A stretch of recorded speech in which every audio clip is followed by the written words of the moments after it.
YouTube? This is Ty, Metalhead Weatherman. Hope you guys are having a good start to your Saturday. I originally said that I was going to try to make a video as soon as possible after making the weekend forecast last night. Link to that video will be in the top right. But after thinking about it, I was like, I don't want to rush this because I want to make sure I got all my information right because there's a lot to unbox here. I'm not going to lie. It's going to kind of have your head spinning a little bit. You might be saying, what? But so I want to make sure that I can try to paraphrase this in the best way possible. So just waited until the morning. So if you're upset with me about that, please forgive me. But also, well. But that being said, let's go ahead and get into it. So we're first going to start talking about the tropics in the Atlantic.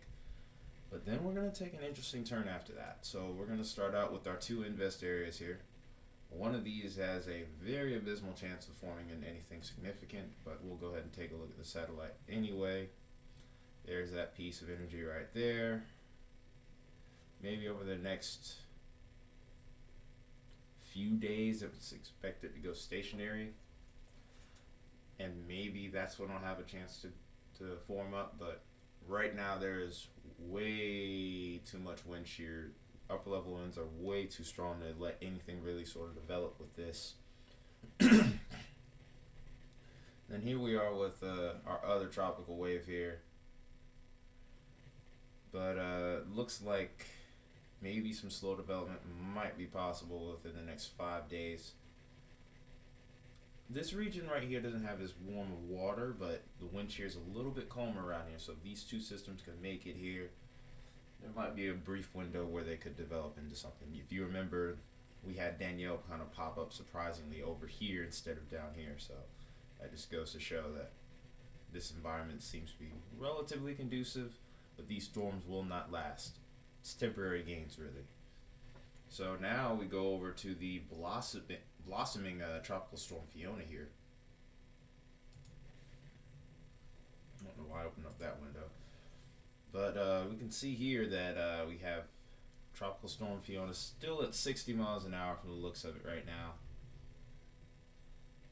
And one thing that's really interesting about Fiona at the moment is now we have her expected to strengthen all the way to hurricane. Actually, that's why I had that window up. Let's see if I can undo that. Nope. I messed up there. Is what it is, I guess.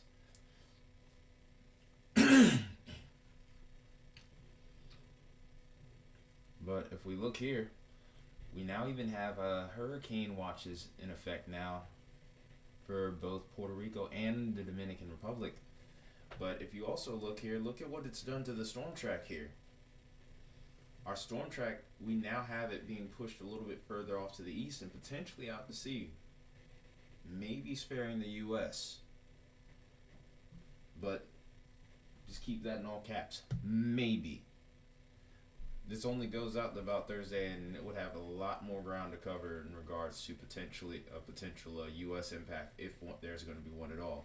And there's still one other variable that I need to talk about, and that was actually a typhoon that was out in the northwestern Pacific.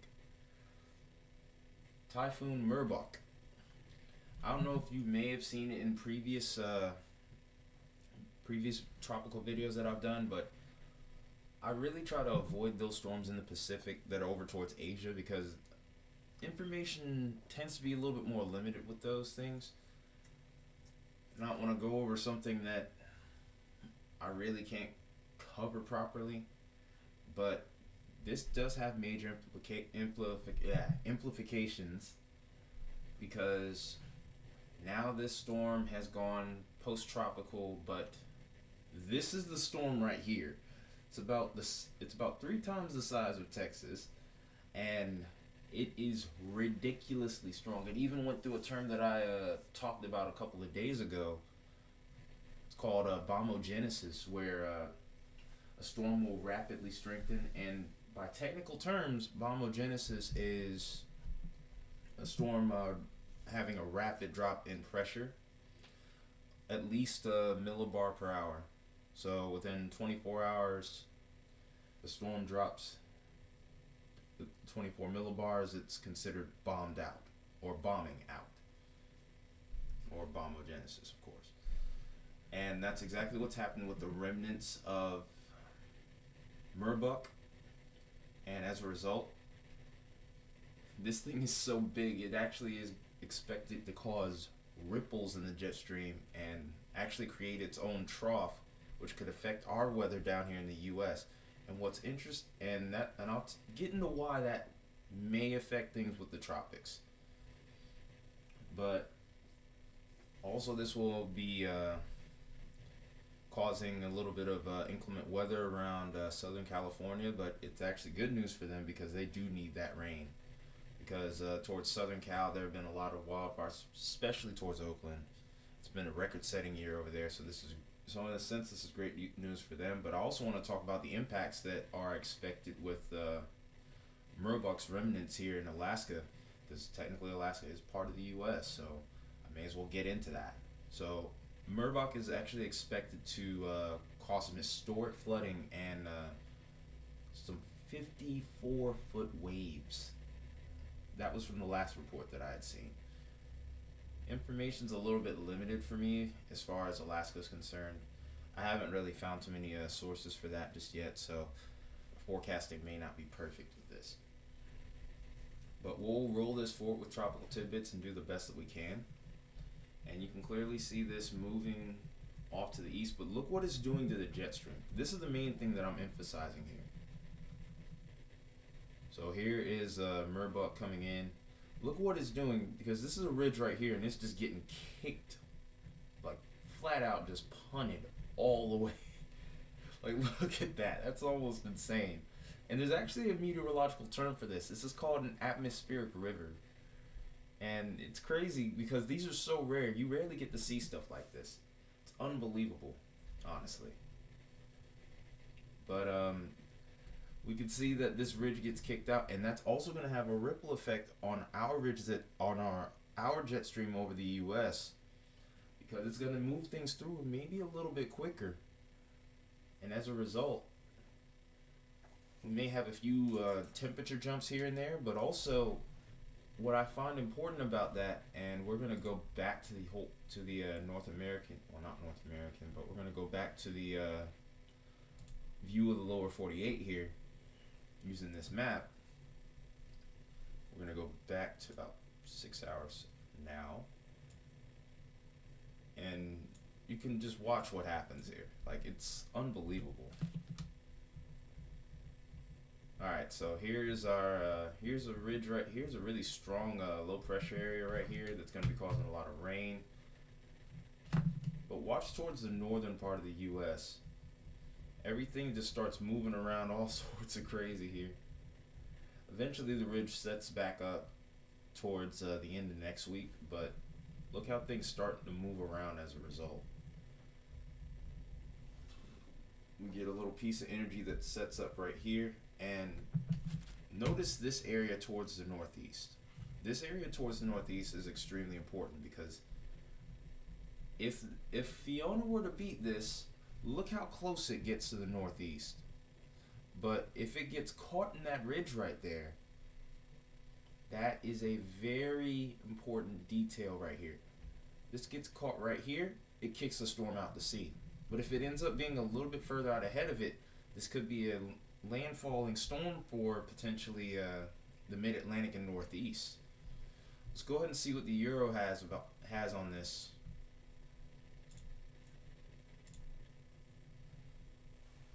Now the Euro, I'm expecting it to be I'm expecting to have the OZ, because 060 has not started yet, so the information might be a little bit out of date. But pretty much it's the same thing. With us being within 100 hours, usually I can expect some model agreement. But here we are, it's pretty much the same deal, and I'm have increased confidence that, whoa, did you see that? Hang on a minute. So Fiona actually, according to the Euro, is going to get caught in this low pressure area, and it's going to kind of circulate around, causing almost like something like its own sort of a Fujiwara effect. That's pretty cool to see on here. But this also is likely to spare the U.S., but Nova Scotia, on the other hand, might be a different story if this scenario plays out. Keep in mind also that these are operational runs that I'm looking at, but you can see the ripple effect that Murboch's remnants will have, because this sets a trough in place for the central part of the U.S. And while this will bring cooler temperatures, this could also bring severe weather as well.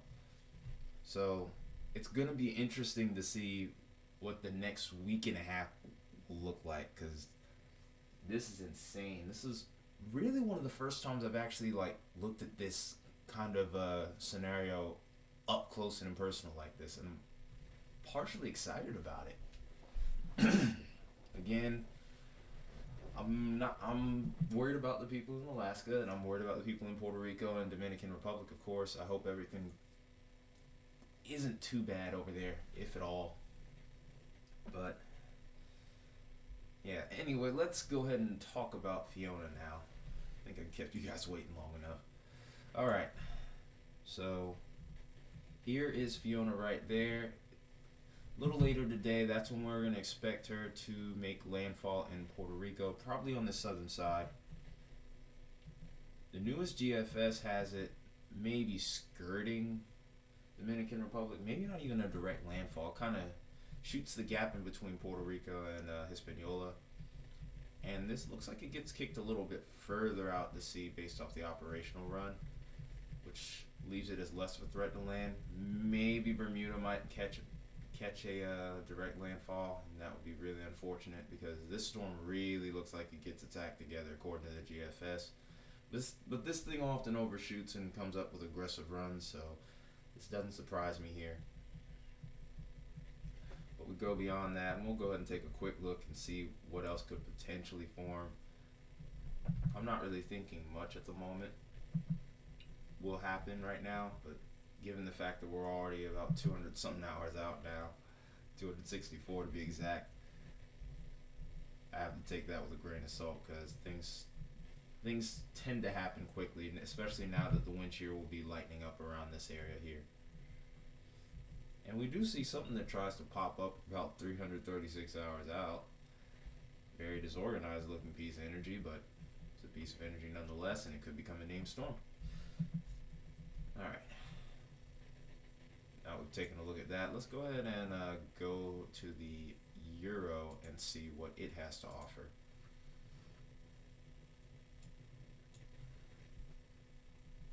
Now, like I said before, keep in mind that the Euro has not updated yet, so we're going to be waiting on that. And I may make a second video later today, depending on how things progress. So again, here's Fiona. Looks like it makes a slightly closer pass, but still ultimately it ends up going out to sea. Then it does its potential Fujiwara effect with that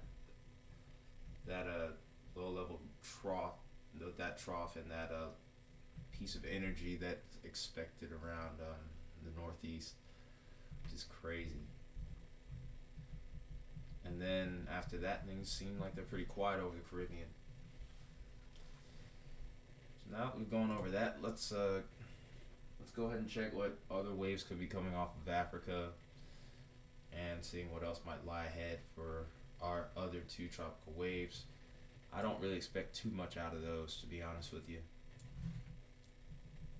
So it looks like this first wave actually starts to go stationary here, and maybe a couple days from now we start to see some signs of life from this first wave, but I'm not expecting much to come of it. And of course, here's our next tropical wave possibly coming in towards the middle of next week. A focused area where there could be a low pressure, particularly around here on the right side of what looks to be this piece of energy, but this is quickly going out to sea. I don't expect this to form into too much of anything. But the pieces of energy are still pumping, are still getting cranked out from West Africa, so we'll have to watch that real close. Of course, that's what the GFS ensemble is saying. Let's go ahead and take a look at the Euro. slide this right back. Okay. So it's pretty much the same thing. The Euro actually doesn't even have those other two tropical waves going anywhere, but it does have these tropical waves coming off of West Africa being a little bit stronger, which is good news because it'll kick them out to sea just that much faster. And that's the other variable about Fiona, is the fact that with it strengthening to a hurricane, the likelihood of it being kicked out to sea is a little bit faster.